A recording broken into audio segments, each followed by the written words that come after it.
ஆள்றாங்க. அந்த ராஜ்யம் பூமியில வந்து ஆட்சி செய்கிறது. இதுல 3 விதமான போதகர்கள் உண்டு. கடவுள் அனுப்பி வச்சிருக்கிறது நமக்கு தந்திருக்கு. ஒன்று பிரமாணம் அறிந்த வேதம், வேதம் அவங்க சமஸ்கிருத மொழி, மற்ற மொழிகள்ல இருக்கிற தெய்வ ராஜ்யங்கள் எல்லாவற்றையும் தெரிஞ்ச பிராமணர்கள். இந்த பிராமணர்கள் சரியான பிராமணர்களுக்கு தான் வேதம்ங்கிறது சரியாக முதல்ல தெரியும். அவங்க வேதாங்கம் கற்று வேதங்கள் கற்றவங்க. இவங்க எங்க உள்ளவங்கன்னா தெய்வத்தால பிரிச்சு எடுத்த லேவி கோத்திரத்தார், கடவுளாலேயே பிரிச்சு எடுத்து அவங்க கையில ஒப்பு கொடுத்தவர், இவங்க ஞானிகள். இவங்க இப்ப சமஸ்கிருத மொழின்னு ஒண்ணு இருக்கு. இப்போ வந்து சமஸ்கிருதம் தெரிஞ்சா எல்லாருக்கும் தெரியும். இப்போ வெள்ளைக்காரங்க வெளிநாட்டுக்காரங்க சொல்றாங்க, இந்தியாவுல இருக்க புராணங்களையும் வேதங்களையும் காப்பாற்ற வேண்டியது நம்முடைய கடமையா இருக்கு. ஏன்னா இந்த பிரபஞ்சத்தில் உள்ள அத்தனை ரகசியங்களும் இந்தியாவில் இருக்கிற வேதம் அந்த புராணங்களுக்கெல்லாம் இருக்கு அப்படிங்கிறவங்க கண்டுபிடிச்சிட்டாங்க. இப்போ உலகமெல்லாம் இந்த சமஸ்கிருத மொழியை கொண்டு போய் இந்த வேதங்களையும் உலகம் எல்லாம் கொண்டு போய் எல்லாரும் அது அந்த அளவுக்கு தெரிய வைக்க வேண்டிய கடமை இந்திய நாட்டு பிரதமருக்கு இருக்கு. இது கடவுளாலே எடுத்துக்கொள்ள வச்ச ஒரு பக்கம் நீங்க எதிர்க்கலாம், உங்க சுகபோக வாழ்க்கைக்கு இடையூறா இருக்குன்னு எதிர்க்கலாம். தெய்வம் ஒரு ஆட்சி வச்சிருக்கு, அது ஒண்ணு, அதுதான் நிறைவேறும். சரி, அது ஒரு பக்கம் போட்டு முதல் தரத்துல இருக்கிறவங்க சகல வேதங்களையும் நன்றாய் கற்று தேறி தேவ ரகசியங்கள் தேவராஜ்யங்கள் இருந்த அமைப்புகள் எல்லாம் தெரிஞ்சவங்க. இப்போ ஒரு ராஜ்யம் அமைக்கணும்னா அந்த ராஜ்யத்துக்கு ஒரு இந்திரன் வேணும். இப்ப பராசரர் சொல்றாரு. பராசரர் தான் நமக்கு இந்த அஸ்ட்ராலஜிலம் சொன்னவர், வான சாஸ்திரம், அவர் பூமியில வருவாரு, பூமியில இறங்கி வருவாரு, அந்த நட்சத்திரத்தை பார்க்க போனது, சாஸ்திரிகள் தேடி போனது எல்லாமே இந்த பராசரருடைய வார்த்தையை வச்சுதான் நம்ம தேடி போனது.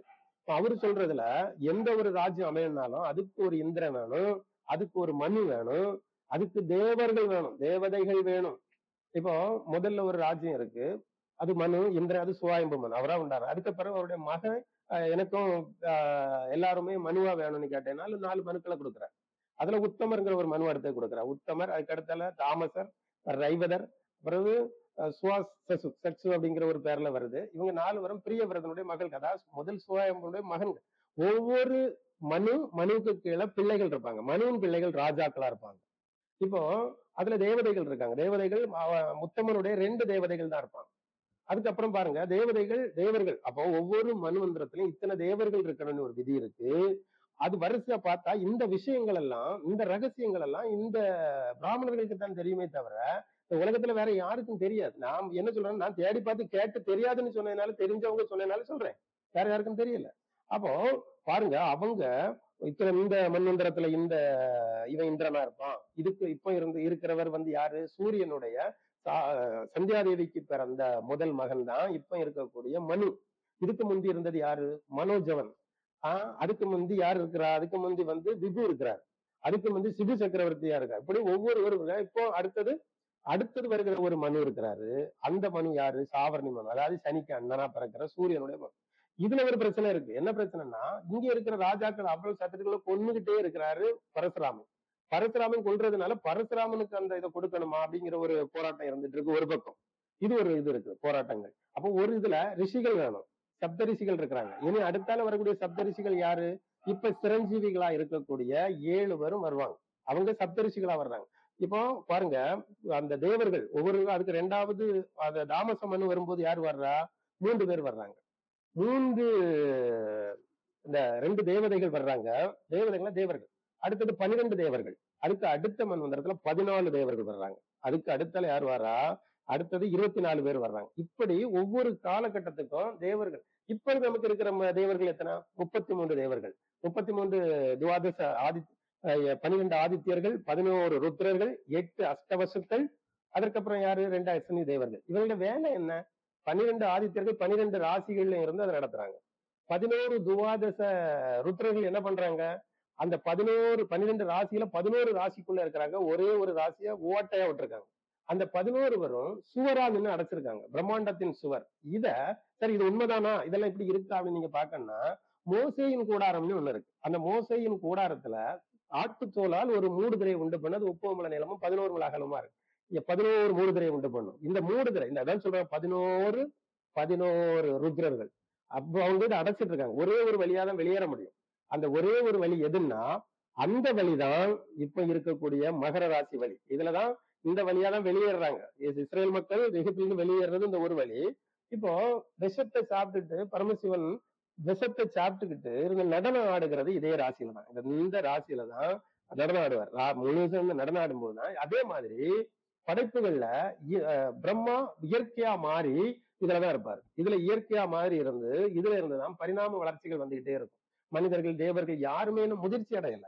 எல்லாம் இப்போ ஒரு 100 வருஷத்துக்கு முன்னாடி இருந்த மனிதர்கள் வேற, 1000 வருஷத்துக்கு முன்னாடி இருந்த வேற, 5000 வருஷத்துக்கு முன்னாடி இருந்த எல்லாம் வேற. எல்லாம் மனிதர்கள் வளர்ச்சி அடைஞ்சிட்டு இருக்காங்க, தேவர்களும் மாறிட்டு இருக்காங்க. கால இந்த தேவர்கள் ரொம்ப அனுபவமான தேவர்களை தான் வைக்கிறாங்க. 12 ஆதித்யர்கள் ரொம்ப அனுபவம் உள்ளவர். ஏன்னா மகா அனுபவசாலிகளை மட்டும்தான் தேவர்களாக வைக்க முடியும். பூமியில ஏற்கனவே பிறந்து இந்த பூமிய தடையில்லாம கொண்டு போனவங்களை மட்டும்தான் சப்த ரிஷிகளா வைக்க முடியும். இப்படி எல்லாம் ஒரு விதி இருக்கு. இந்த விதிகளுக்கு என்னென்ன விதி இருக்கு, எப்படிப்பட்ட விதி இருக்கு, அப்படிப்பட்டதெல்லாம் தெரியணும்னா பிராமணர்களை அவங்கள பிடிச்சு அவங்கள சொல்ல வைக்கணும். அவங்க சொல்லி தர மாட்டாங்க. அவங்கள சொல்ல வைக்கிறதுதான் இவருடைய வேலை. தெரிஞ்சாதான் இந்த தேவ ராஜ்யம், முதலாவது தேவனுடைய ராஜ்யத்தையும் அவருடைய நீதியும் தேடுங்கள். அந்த ராஜ்யம் எப்படி இருக்குங்கிறத தேடலைன்னா ஒண்ணுமே தெரியாது. ஞானிகள் அதை தேடுவாங்க. சரி, இப்போ இது இது ஒரு வேற, இது ஒரு டைப் ஒரு சொன்னேன். ரெண்டாவது ஒரு டைப் இருக்கு. இந்த ரெண்டாவது டைப் எப்படி இருக்குன்னா, இந்த ரெண்டாவது டைப் கிறிஸ்தவர்கள் அப்படிங்கிறவங்க, கிறிஸ்தவர்கள் போதனை செய்கிறவங்க. இவங்களுக்கு தெய்வம் பரிசுத்த ஆவினால கொடுத்த வரங்கள் இருந்தா போதும். வரங்கள் இது இருந்தா போதும், வேதம் தெரியணுங்கிறது இல்லை. அவங்க வேதம் தெரிஞ்சவங்க எல்லாம் கிடையாது. ஆனா அதனால அது புறக்கணிக்கப்படுமோ, அது முதல் தரத்துல இருக்கு. இவங்க ஒரு நிலைய, ஒரு நம்பிக்கையை ஏற்படுத்துறதுக்காக இப்படி ஒரு நற்செய்தி உண்டாயிட்டு எல்லா மனுஷருக்கு அவங்க பாவத்தை அந்த தெய்வத்தால் அனுப்பப்பட்டது. ஏன் பாருங்க, இதுல எல்லாம் நிறைய விஷயம் இருக்குது. இன்னொன்னு, ஏன் அவருக்கு அங்க ஆட்டுத்தலை, அவர் கையில இருந்து இருக்கிற ஒரு ஆடு, ஏன் ஆடுதான் அங்க இருக்கணுமா, வேற இருக்கக்கூடாதா? இதெல்லாம் ஒரு விதிகள் நிறைய இருக்குது. இந்த விதிகள் எல்லாம் நீங்க தெரியணும்னு நினைச்சா நான் போக்கிலே தெரியல, நீங்க வேணா கேளுங்க, சொல்லி தரலாம், கமெண்ட்ல பண்ணுங்க. இன்னும் சொல்றேன், இவங்களுக்கு நிறைய விஷயங்களை சொல்லித்தர வேண்டியது இருக்கு. பைபிள்ல ஒண்ணு எழுதியிருக்கு, சகல சத்தியமும் சபையின் மூலமாய் தெரிய வரும் பொருட்டு இப்படி ஏற்படுத்தினாருங்க. ஆனா இப்ப சபையெல்லாம் தெரிய முடியாது. ஒரு சபையில போனா இன்னும் இவ்வளவுதான் பேசணும், இதுக்கு மேல அதையும் இதையும் சொல்ல முடியாது. பைபிள் வேஸ்ட் சுத்தமா. அப்போ அவங்க இவ்வளவுதான் பேசணும், அதை மட்டும் எழுதி கிழிச்சு கையில வச்சுக்கிட்டா போதும். பாதாளத்தின் வாசல்கள் மேற்கொள்ளாது அப்படி அங்க எழுதி இருக்கு. யார்கிட்ட? இவர்கிட்ட கொடுத்துட்டு, பேதர்கிட்ட கொடுத்துட்டு எழுதி இருக்கு.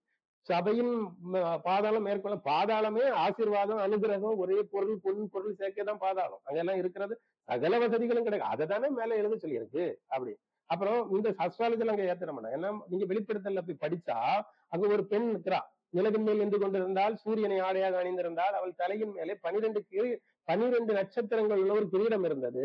அவள் கற்ப வேதனை அடைந்து பிள்ளை பெறும்படி அலறினாள். ஆனாலும் அந்த பிள்ளை தேவனிடத்திற்கு எடுத்துக்கொள்ளப்பட்டது. கடைசியா அந்த சர்ப்பம் பாருங்க, அந்த பெண்ணை எங்க கொண்டு போறாங்கன்னா வனாந்தரத்துக்கு போறாங்க. அது ஆறு ஊத்துது. ஆறு வந்தா செழிப்பு வந்துடும். செழிப்பு வந்தா மறுபடியும் பாதாளத்துக்கு தள்ளிடும். அப்போ இந்த இருக்கிற அந்த ஊழியர்கள் எல்லாம் என்ன செய்யறாங்க, கீழே பாருங்க. அடுத்தது, அந்த சர்ப்பம் கோபப்பட்டு தேவனுடைய வார்த்தையை கட்டளை கை கொள்ளுகிறவர்களும் இயேசு கிறிஸ்துவ குறித்த சாட்சிய உடையவர்களும், அதுக்கப்புறம் என்ன செய்யுது, இந்த இந்த ஸ்திரீயின் சந்ததியாகிய மற்றவர்களோட அது யுத்தம் பண்ண போயிட்டு. இது என்ன செய்யுது, 12 ராசி நட்சத்திரம், இதுதான் அஸ்ட்ராலஜி. இதன் மூலமா பிறக்கிற பிள்ளைகள் சர்வ ஞானத்தையும் படைச்சிருவாங்க. இது ஏன் அப்படின்னா, மனிதன் ஒரு கேட்பாங்க, பரலோக ராஜ்யத்துல ஒரு ஐஸ்வர்யவான் பிரவேசிக்க முடியாதுன்னு அவர் சொல்லுவார். ஒட்டகம் ஊசியின் காதில் நுழைவதை விட பரலோக ராஜ்யத்தில் ஐஸ்வர்யன் பிரவேசிப்பது ஒட்டகம் ஊசியின் காதில் நுழைவது போல இருக்கும் அப்படின்னதோட, அப்ப யார் முடியும்? உங்களால முடியாதுதான், நம்மளால முடியாது, தெய்வத்தால முடியாதது அல்ல. ஏன் அப்படி சொல்றாரு? இந்த அஸ்ட்ராலஜி மேல இருக்கிறவங்களை கீழே கொண்டு வந்துடும், கீழே இருக்கிறவங்க வெளியே கொண்டு போயிடும். அதையெல்லாம் நிறுத்தாது. அதை சுத்தி சுத்தி கலைச்சு கொண்டு போயிடும். அவன் கொண்டு போய் அவரால் முடியும். அதான் தெய்வம் இந்த ராசி சக்கரத்தை கொண்டு அதன் மூலமா எடுத்துக்கொண்டு பிள்ளைகளை பிறக்க வச்சுட்டு இருக்காரு. இப்போ அந்த சர்ப்பம் ஆதியில இருந்த வலு சர்ப்பம், அதுக்கு 7 தலைகள் இருந்தது, 10 கொம்புகள் இருந்தது. ஏது 10 தலைன்னா என்ன, 7 கொம்புன்னா என்ன, அதோட சம்பந்தப்பட்டது என்ன, ஏது சிவப்பா இருந்தது? இப்படிப்பட்ட நிறைய கேள்விகள்லாம் இருக்கு. இதெல்லாம் தெய்வத்தோட சம்பந்தப்பட்ட விஷயங்கள். இது நீங்க இங்க தெரியணும்னா அங்க அதை படிக்கணும். லேவியர்களுக்கு கையில இருக்கிற வேதம் ஞானங்களை படிக்கணும். அவங்க இஸ்ரேல் நாட்டுல தெரிந்து கொள்ளப்பட்ட 10 கோத்திரம், அந்த 10 கோத்திரத்துல சிதறடிக்கப்பட்டவங்க தான் இவங்க. இவங்க வேற எங்க வந்தவங்க இல்லை. மூன்றாவது ஒரு கூட்டம் இருக்கு, தெரிஞ்சுக்கங்க. மூன்றாவது ஒரு கூட்டம்னா இது நபிகள் அவர் அனுப்பியிருந்தார். நபிகள் அனுப்பி ஒரே ஒரு விஷயம் தான் அவங்க சொன்னாங்க. அவங்களுக்கு இந்த விஷயமும் தெரிய வேண்டிய தேவையில்லை. இப்போ இப்படி இருக்கு, இதனுடைய சாஸ்திர விதிகள் என்ன, அந்த சாஸ்திர விதிகள் என்ன, வேதங்கள் எப்படி இருக்கு, வேதங்களை பற்றி தெரியணுமா, அப்படி எதுவுமே உங்களுக்கு வேண்டாம். இறைவன் ஒருவனே, ஒரே இறைவன், 5 நேரம் அவரை தொழணும். இறைவன் ஒருவனுங்கிற நம்பிக்கை இருந்தாலே அவனுக்கு மரணம் கிடையாது. 5 நேரம் தொழுகிறவனுக்கும் மரணம் கிடையாது, தனித்தனியா இருக்கு. ஜக்காத்துக்கு மட்டும் கொடுத்தா போதும் அவனுக்கு மரணம் கிடையாது. அப்போ ஹஜ்ஜுக்கு ஒரு தடவை போனாலே மரணம் கிடையாது. அந்த மார்க்கத்துக்காக போராடினா மரணம் கிடையாது. இப்ப பாருங்க, மற்ற மார்க்கத்தில் உள்ளதோட இது கொஞ்சம் வித்தியாசமா இருக்கும். அனுகிரகிக்கிறவங்க, ஆண்டவன் பேரால அனுகிரகிக்கிறவங்க, அவங்க எல்லா பள்ளியிலையும் இமாமா இருப்பாங்க, இருந்தா அனுகிரகம் பண்ணுவாங்க. நல்லது செய்கிறவர்களுக்கு இவங்க அனுகிரகிக்கிறாங்க. தீமையை செய்கிறதற்கு நாங்க ஒரு கூட்டம் எழும்போது, ஒரு கூட்டம் எழுந்து தீமையை செய்கிறவங்க நாங்க தண்டிப்போம். ஆண்டவன் ஆசீர்வாதத்தையும் கொடுத்திருக்கான், சாபத்தையும் கொடுத்திருக்கான். அப்போ அந்த சாபத்தை கொடுத்துறவங்களுக்கு யாரு, அந்த படைக்கிறவர்கள் யாரு, நாங்க தான் அப்படின்னு ஒரு குரூப் பெருசா அந்த காலத்துல எழுந்துச்சு. அப்படி அவங்கள தண்டிக்க ஆரம்பிச்சுதான் அது வளர்ந்து வளர்ந்து வளர்ந்து தீவிரவாத இயக்கங்கள் மாதிரி மாறிச்சு. என்ன பேர்ல? கடவுள் நன்மையை செய்கிறதற்கு எப்படி அந்த போதகர்கள் எல்லாம் தூதர்கள் அனுப்புகிறானோ, அதே போல தீமை செய்கிறவங்களை தண்டிக்கிறதுக்கு ஒரு கூட்டம் வேணுமே. அது நாங்க தான் அப்படின்னு எழும்பினால இவங்க ஜக்காத்து கொடுக்கறவங்க இங்க கொடுத்து இப்படி ஒரு கூட்டம் வளருது. அவங்க பார்வையில இதெல்லாம் தப்பு இதே கிடையாது. அது அவங்க அதுல ஒரு மரணம் அடைஞ்சா அவங்க வீர சொர்க்கத்துக்கு உடனே போயிருவாங்க. மற்றவங்கள லேட் ஆகலாம், இவங்க உடனே போயிருவாங்க. அப்படிங்கிறதுனால அந்த அமைப்பு இருக்கு. இப்ப மொத்தத்துல சாமானியம் இதெல்லாம் புரிஞ்சுக்கணும், எல்லாம் தெரியணும். எல்லாவற்றையுமே தெரியும் போது ஞானம் வரும். ஏன் எல்லாம் இரட்டை இரட்டையா சொல்லுவாங்க. எப்படின்னா ஒரு எதிரி இருக்கிறான். பைபிள்ல சாத்தான் எதிரியா இருக்கிறான், குரான்லயும் சாத்தான் எதிரியா இருக்கான். அதே மாதிரி நம்பிக்கை இல்லாதவங்க எதிரியா இருக்கிறாங்க. இதே போல ஒவ்வொரு இப்ப இங்க பாருங்க, இங்க தேவர்களும் அசுரர்களும் எதிரியா இருப்பாங்க. ஒரு எதிர்த்துவம் ஒரு மனிதனுக்கு ஞானம் வருகிற வரைக்கும் அந்த எதிர்த்துவ மனோப்பான்மை உண்டாகும்.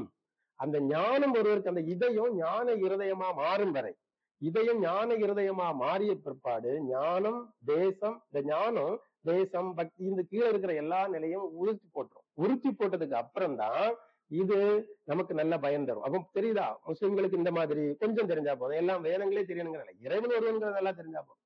அதுக்கப்புறம் அதுல பெருசா அவனும் தெரிய வேண்டிய தேவையில்லை. ஒருவன்னாலே அவங்க பாருங்க, அதுல கொண்டு கழிச்சு பாக்கத்துல எப்படி ஒருவன் அப்படிங்கிற கேள்வி வரும். கேள்வி வரத்துல என்ன வரும்? ஒருவன்னா இப்போ தக்ஷன் இருக்கிறார். தக்ஷன் என்ன செய்யறாருன்னா பிரம்மாட்ட பார்த்து ஒரு கேள்வி கேட்கிறார். தக்ஷன்னா எல்லா பூமியில இருக்கிற எல்லா பெண்களுக்கும் இவர் தான் அப்ப. இப்ப இவர் இல்லாம பெண்களே உண்டாக, அதுக்கப்புறம் தான் எல்லா படைப்புகளே உண்டாகுது.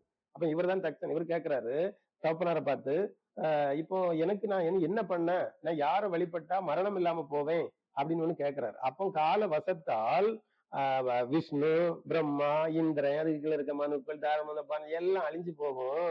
இறைவன் சன்னிதானத்துல மட்டும்தான் அழிவே கிடையாது. அது பரம். அங்கு அழிவுக்கு அதுக்கு தொடர்பே கிடையாது. எதுல போட்டு அழிச்சாலும் அழியாது, மண்ணால் அழியாது, நீ தீயால் அழியாது, நெருப்ப எதாலேயுமே அது அழியாது, எதோடையும் கலந்துக்கிடாது. அப்படிப்பட்ட பரம். அந்த பரத்தோட நீ ஐக்கியம் வச்சா, அதை வேண்டிக்கிட்டா நீ மரணம் இல்லாம போவா. ஏன்னா அவருக்கு ஆட்டு தலை கொடுத்துருக்கு, முதல்ல தலை போயிட்டு இப்ப ஆடு அதனால அங்க இருக்கு.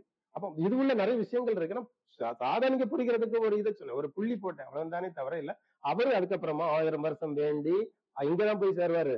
பரமசிவனுக்கு பாதத்துல இருக்கக்கூடிய அவரை சுத்தி இருக்க கணங்களை சுத்தி அந்த கணங்களுக்கு தலைவரா மாறி தன்னுடைய இதை முடிக்கிறார். நான் மேலும் உங்களுக்கு சொல்றேன், நீங்க கண்டினியூ கேளுங்க, பொறுமையா கேளுங்க. அது இதெல்லாம் மிக்ஸ் ஆகுன்னு நினைக்கிறாருங்க. எல்லாம் தெரிஞ்சாதான் தேவராஜ்யத்தினுடைய கட்டமைப்பு தெரியும். இந்திரனுடைய கட்டமைப்பு, மனுடைய கட்டமைப்பு, அங்க இருக்கிற ஒரு ராஜாக்கள், அந்த தேவர்கள். இப்ப 33 தேவர்கள், இதுக்கு வந்து 24 தேவர்கள், அதுக்கு வந்து 12 தேவர்கள், 14 தேவர்கள் இருந்தாங்க. ஏன் அப்படி எப்படி இருக்காங்க? ஒவ்வொரு காலத்துக்கு அது மாறும். இந்த தேவர்கள் மகா அனுபவசாலிகளா இருக்கணும், ரிஷிகள் வரணும், ஏகப்பட்ட விஷயங்கள் இதுக்குள்ள இருக்கு. சாமானியமா படிக்க முடியாது, பைபிளம் படிக்கவே முடியாது. அதான் சொன்னேன், சபையின் மூலமா தெரிய வரும் பொருட்டுன்னு அங்க எழுதியிருக்கு சகல சத்தியமும். அங்க எல்லா இடமும் தடைகளும் தடைகளும் தடைகள். ஒரு ஞானஸ்தானம் வரை எடுத்துக்கொள்ள முடியாத அளவுக்கு கிடகளத்து அதை கலத்துங்கிறது மாதிரி ஒடுக்குறாங்க. அதுக்கு பிறகு அதை போய் படிச்சிடாதுங்க, இதை போய் படிச்சிடாதுங்க, அந்த சர்ச்சுக்கு போகாதுங்க, இந்த சர்ச்சு இதை செய்யாதுங்க, அதை செய்யாதுங்க. அதே மாதிரிதான் முஸ்லிம்களும் இருக்கு. அங்க தர்காவுக்கு போகாதுங்க, இங்க போகாது. எல்லாம் அந்த ஒடுக்குமுறை இருக்கே தவிர அந்த அதை தெளிவடைய செய்யுங்க, அதை தெளிச்சு கொடுங்க. எங்க போகணும் அதை தெளிவுபடுத்த தெரியலன்னா நீங்க காம்பவுண்ட் போட்டு கட்டி அமைக்கணும். இல்லைன்னா எதுக்கு? எல்லாவற்றில இருக்கிற மர்மங்களும் தெரியட்டு, எல்லாருக்கும் தெரியட்டு, என்ன செய்யணுங்கிறே தெரியும். எல்லாம் தெய்வராஜ்யம் தானே. ஒண்ணு சொல்றேன், ஒண்ணு சொல்லி முடிக்கிறேன். என்ன, இப்போ கமாலியல்னு ஒரு இருக்காரு, ஜீசஸுக்கு சீடர்கள் அவ்வளவு வரையும் பிடிச்சிட்டு வந்து கொல்லதுக்கு வச்சிருக்காங்க. அப்போ சனகரீப் நீதிமன்றம், அதாவது இயேசுவை கொலை செய்யறதுக்கு வச்சிருந்த அதே ஆலோசனை சங்கத்துல இவங்களையும் கொள்றது கொண்டு வைக்கிறாங்க. அப்போ கொல்லும் போது அந்த கூட்டத்துல ஒரு நியாய சாஸ்திரி, எல்லாராலையும் கனம் பெற்றவன், அவன் எழுதி சொல்றான், இந்த இதுக்கு முந்தி தேர்தல் வரதான் இதே மாதிரி ஒரு 400 பேரை சேர்த்துக்கிட்டு 400 பெரியவன் தான் என்ன பின்பற்றுங்கன்னு சொன்னான். அவன் செத்து போயிட்டான். அதுக்கப்புறம் இந்த இயக்கங்கள் எல்லாம் அழிஞ்சு போச்சு. ஒரு மனுஷனால எது எது உண்டாகிறதோ அது எல்லாம் அழிஞ்சு போயிடும். தெய்வத்தால உண்டானது நடக்காது, அப்படி செய்ய முடியாது. அதான் ரெண்டாவது சொல்றான், அது கலிலியாவில இருந்து யூதாசுன்னு ஒருத்தன் எழும்பினா, அவனும் கொஞ்சம் பேரை சேர்த்தான். கடைசியில் அவனும் அழிஞ்சு போனான், மற்றெல்லாம் செதறி போய் ஒண்ணும் காணாமலே போயிட்டு. நீங்கள் இந்த இது மனுஷனால உண்டாயிருந்தால், இப்ப இருக்கிற இந்த சுயர்கள் மனுஷனால உண்டாயிருந்தா இவங்களை அழிக்க உங்களால கூடாது.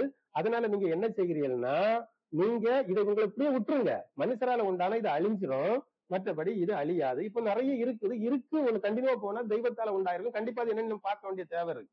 சரி, இதோட முடிச்சுக்கிறேன். அடுத்தது அடுத்த பார்ப்போம்.